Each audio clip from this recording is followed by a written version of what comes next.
Bonjour à tous, donc je vais essayer de tenter de vous montrer les différents modes du système GPS du NASA.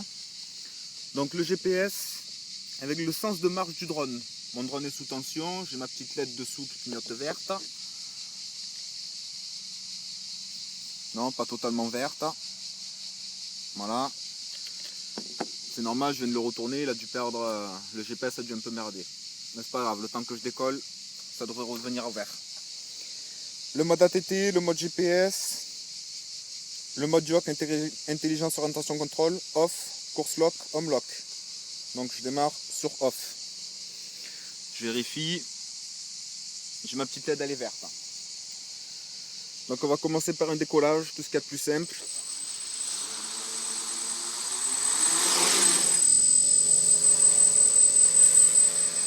Vous voyez, hop.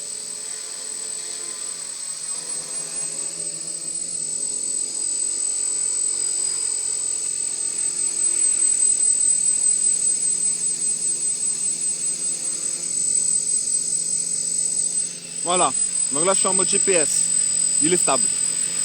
Il n'y a rien à dire. Ah, voilà.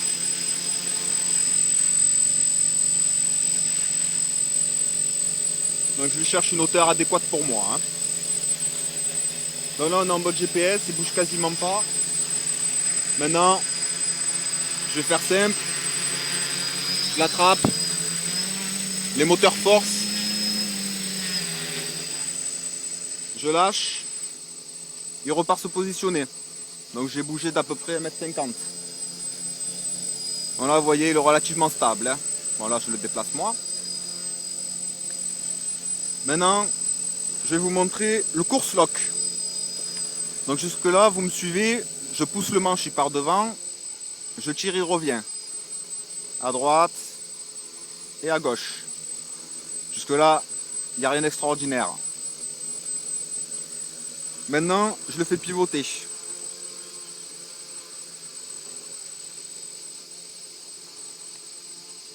Voilà. D'un coup, c'est moi qui suis un peu perdu là. Voilà.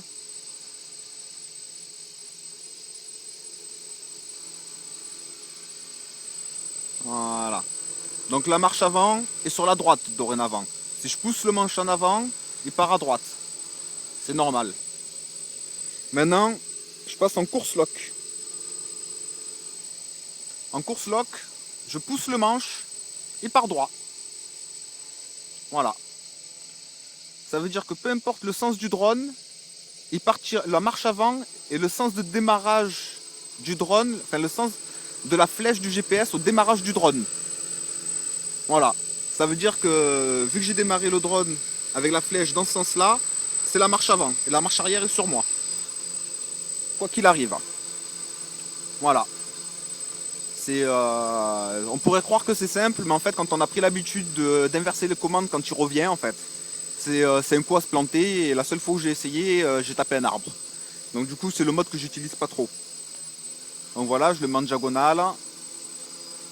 Je pousse le manche, il part en avant. Et il revient en arrière. Peu importe son sens. Voilà. Donc pour vous montrer la différence avec le home lock, je vais repasser en mode normal. Le remettre face à moi. Je l'envoie dans le coin du champ. Donc comme vous avez vu, dans tous les cas, peu importe dans quel sens c'est le drone, ça ne change pas grand chose.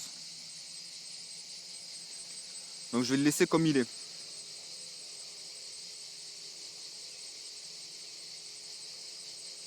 Voilà. Je remets le mode course lock. Je tire vers moi. Il revient sur l'olivier là. Voilà. Jusque là, il n'y a rien d'extraordinaire. Maintenant je le ramène à moi.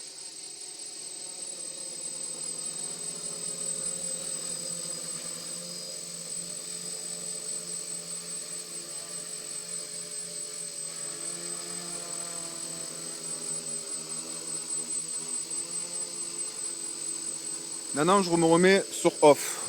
Pour ma simplicité à moi. Je vais l'envoyer dans le coin du champ. Donc comme tout à l'heure.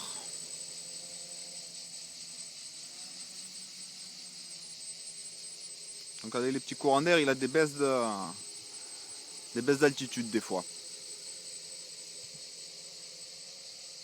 Donc là on est d'accord. Il est dans le coin. Il est dans la même position que tout à l'heure. Maintenant je vais passer en home lock. Et normalement, si tous les GPS sont acquis, vu que je vois pas la LED de là où je suis, si je tire le manche vers moi, donc les GPS sont acquis, vous voyez, il revient sur moi. Et quand je dis il revient sur moi, c'est il revient sur moi. Voilà. Tout à l'heure, il revenait dans l'olivier. Hein. Là, il a esquivé l'olivier. Voilà. Il est revenu sur moi pour la simple et bonne raison qu'avec ce mode, peu importe le sens du drone, donc comme le mode course lock, bah quelque chose, peu importe le sens du drone, il revient à sa position de la première mise des gaz. Donc il revient exactement où il a décollé, enfin exactement, à 1 mètre près. Il revient exactement là où il a décollé. Donc moi je suis sur la planche. Hein. Vous voyez, il est revenu sur moi. Voilà, c'est le mode home lock. Si on perd le sens parce qu'il est trop haut, il est trop loin, on active le mode, on tire le manche vers soi, on tire le manche de profondeur, et il reviendra sur nous, à quelque chose près. Du moins largement suffisant pour retrouver son sens et le remettre. Maintenant, on va continuer vu qu'il me reste du temps de vol. Vous voyez, il est pas mal stable là, hein, il bouge quasiment pas. Je passe en mode ATT. Vous voyez, hop, il dérive. Et beaucoup, hein. J'active le mode GPS. Hop, voilà, il se stabilise. Donc vous voyez, il est vachement bien dérivé. Alors, il y a un petit peu le courant d'air et il y a peut-être un petit peu mon centre de gravité qui est plus trop, qui est pas trop au centre aussi. J'ai pas trop regardé avant de décoller. Donc autre chose, je repasse en ATT. Donc là, voilà, il repart sur la droite, donc je le maintiens moi. Et maintenant, je le fais aller en avant. Et je lâche. Vous voyez, il continue, hein, il s'en va. Hein. Donc là, je viens d'activer le mode GPS. Parce que j'ai qu'une main pour piloter, donc j'ai pas envie qu'il parte trop loin.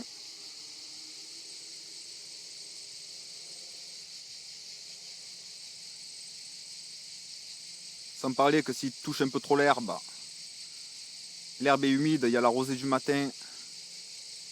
J'aimerais pas que l'électronique souffre. Donc maintenant, je vais vous faire la même en revenant vers moi. Je vais le passer en mode ATT, le faire venir vers moi, lâcher les gaz et activer le GPS. Pour vous montrer qu'il va s'arrêter tout seul.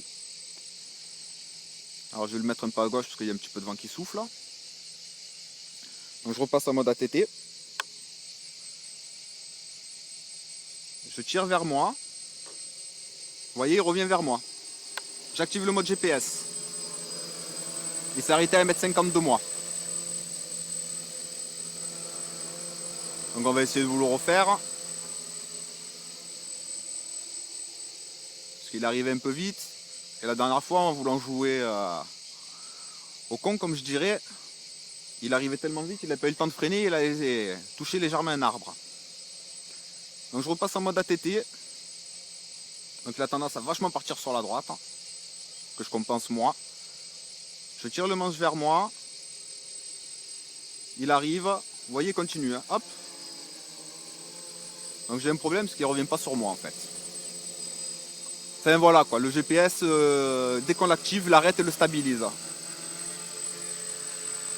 Ce qui fait que dès que j'ai un problème, je lâche les gaz.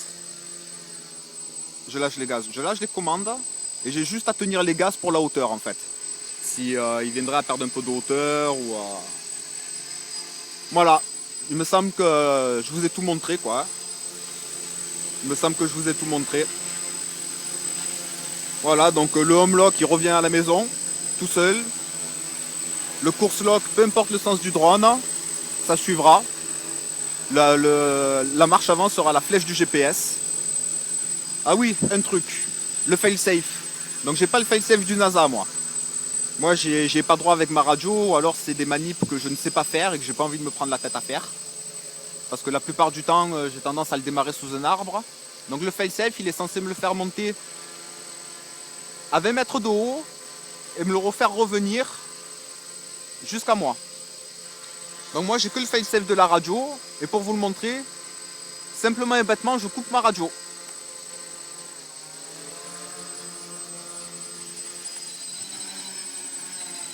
Voilà, donc j'ai coupé ma radio, hein.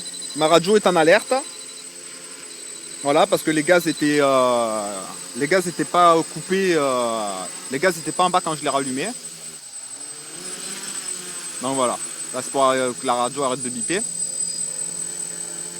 Donc voilà, moi j'ai le fail-safe de la radio uniquement, qui me convient amplement, 4x4 radio, il atterrit là où il est. Donc j'ai les gaz à 40%, ce qui permet un atterrissage en douceur. Je trouve que c'est pas trop violent. Voilà. Bon, ça fait une vidéo de 11 minutes, donc je vais vous laisser là et finir ma lipo en m'amusant à voler. Allez, à plus!